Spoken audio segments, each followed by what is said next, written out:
Top news சேனலை subscribe பண்ணாதவங்க மறக்காம கீழ இருக்க ரெட் கலர் பட்டனை பிரஸ் பண்ணி சப்ஸ்கிரைப் பண்ணுங்க. மேலும் செய்திகளை உடனுக்குடன் அறிய பக்கத்துல இருக்க பெல் பட்டனை பிரஸ் பண்ணுங்க. நம்ம சிவகார்த்திகேயன் அவர்கள் பார்த்தீங்கன்னா SK13 அதாவது மிஸ்டர் லோக்கல் அப்படின்ற படத்தில் இப்போ நடிச்சு முடிச்சிருக்காருங்க. இப்போ கரண்ட்ல அவர் SK14 படத்துக்கான வேலைகளில் ரொம்பவே பிஸியாக இருக்காரு. ஸோ SK14 நம்ம ரவிக்குமார் இந்த படத்தை டைரக்ட் பண்ணுறாருங்க. ஸோ ஆல்ரெடி இன்டர்நெட் நாளே அப்படின்னு ஒரு வித்தியாசமான சேனலில் ட்ரைன் டிராவல் பற்றி சொல்லியிருப்பாரு. அந்த படத்தில் இந்த படம் பார்த்தீங்கன்னா ஒரு சயின்ஸ் ஃபிக்ஷன் ஃபிலிமாக இருக்கும் அப்படின்ற மாதிரி சொல்லியிருக்காரு. ஸோ எப்பயுமே பார்த்தீங்கன்னா ஒரு வித்தியாசமான கான்செப்டோட மக்களை மீட் பண்ணுறது தான் நம்ம ரவிக்குமார் அவர்கள். ஸோ அந்த வகையில் பார்த்தீங்கன்னா சிவகார்த்திகேயன் இந்த ஒரு சயின்ஸ் ஃபிக்ஷன் ஃபிலிமில் நடிக்கிறாரு அப்படின்னும் போது சிவகார்த்திகேயன் கேரியர்லையும் பார்த்தீங்கன்னா இந்த படம் ஒரு டிஃப்ரெண்டான ஆங்கிளில் இருக்கும் அப்படின்றதுல எந்த ஒரு சந்தேகமே கிடையாது. இந்த படத்தில் யார் பேர பார்க்குறாங்க சிவகார்த்திகேயனுக்கு அப்படின்னா ரகுல் பிரீத் சிங் இந்த படத்தில் சிவகார்த்திகேயனுக்கு பேர பார்க்குறாங்க. இந்த படத்துக்கு மியூசிக் தாங்க மிகப்பெரிய ஹைலைட்டு. ஸோ நம்ம இசைப்புயல் AR ரகுமான் அவர்கள் இந்த படத்துக்கு இசையமைக்கிறாரு. ஃபர்ஸ்ட் டைம் நம்ம சிவகார்த்திகேயன் படத்துக்கு நம்ம இசைப்புயல் AR ரகுமான் இசையமைக்கிறாரு அப்படின்றது பார்த்தீங்கன்னா இந்த SK14 படத்துக்கு கிடைச்ச ஒரு மிகப்பெரிய பெருமை அப்படின்னே கூட சொல்லலாங்க. ஸோ SK13 படத்துக்கான டைட்டில் ரிவீல் பண்ணுறதுக்கு எந்த அளவுக்கு ஒரு சுவாரஸ்யம் இருந்துச்சோ அதே சுவாரஸ்யம் தான் இப்போ SK14 படத்துக்கான டைட்டில் மேலேயும் இருக்கு மக்களுக்கு.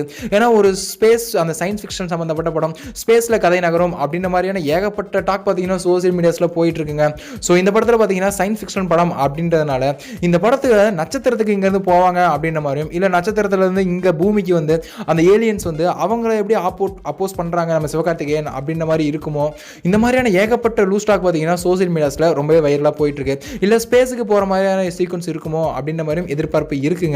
So already tick tick tick அது பார்த்தீங்கன்னா அந்த ஸ்பேஸுக்கு போகிற மாதிரியான ஒரு இதாக இருந்திருக்கும். நம்ம இவரோட ரவிக்குமாரோட இன்டர்நெட்னால இந்த படம் பார்த்தீங்கன்னா டைம் டிராவல் பார்த்தீங்கன்னா இதாக இருந்திருக்கும். இது ஒரு சயின்ஸ் ஃபிக்ஷன் ஃபிலிம் அப்படின்னு சொல்கிறாங்களே எந்த ஜேர்னலில் இருக்கும்பா அப்படின்ற மாதிரி தான் மக்களுக்கு ஒரு மிகப்பெரிய கன்ஃபியூஷன் இருக்குது.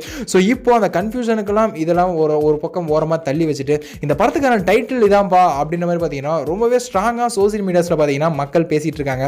ஒரு பக்கம் பார்த்தீங்கன்னா இந்த படத்துக்கு விஞ்ஞானி அப்படின்ற டைட்டில் இருக்கும் அப்படின்ற மாதிரியும், இன்னொரு பக்கம் பார்த்தீங்கன்னா நட்சத்திரம் அப்படின்ற டைட்டில் இருக்கும் அப்படின்ற மாதிரியும் பார்த்தீங்கன்னா சோசியல் மீடியாஸில் பேச்சுக்கள் போயிட்டு இருக்கு. பட் இது இன்னும் எதுவுமே பார்த்தீங்கன்னா க்ளோஸ் சோர்ஸ் மூலமாவோ அஃபீஷியல் சோர்ஸ் மூலமாவோ வரல. இன்னுமே பார்த்தீங்கன்னா இந்த படத்துக்கான டைட்டில் அஃபிஷியலாக கன்ஃபார்ம் ஆகலை அப்படின்றது தான் உண்மை. சரி, இந்த SK14 இந்த சயின்ஸ் ஃபிக்ஷன் ஃபிலிமுக்கு என்ன டைட்டில் வச்சா நல்லா இருக்கும் அப்படின்னு உங்களுடைய கருத்தை கீழே மறக்காம கமெண்ட் பாக்ஸ்ல கூட ஷேர் பண்ணுங்க. மேலும் இது போன்ற சினிமா செய்திகளுக்கு எங்க சேனலை மறக்காம சப்ஸ்கிரைப் பண்ணுங்க. இந்த தகவல் உங்களுக்கு பிடிச்சிருந்தா லைக் பண்ணுங்க, கமெண்ட் பண்ணுங்க.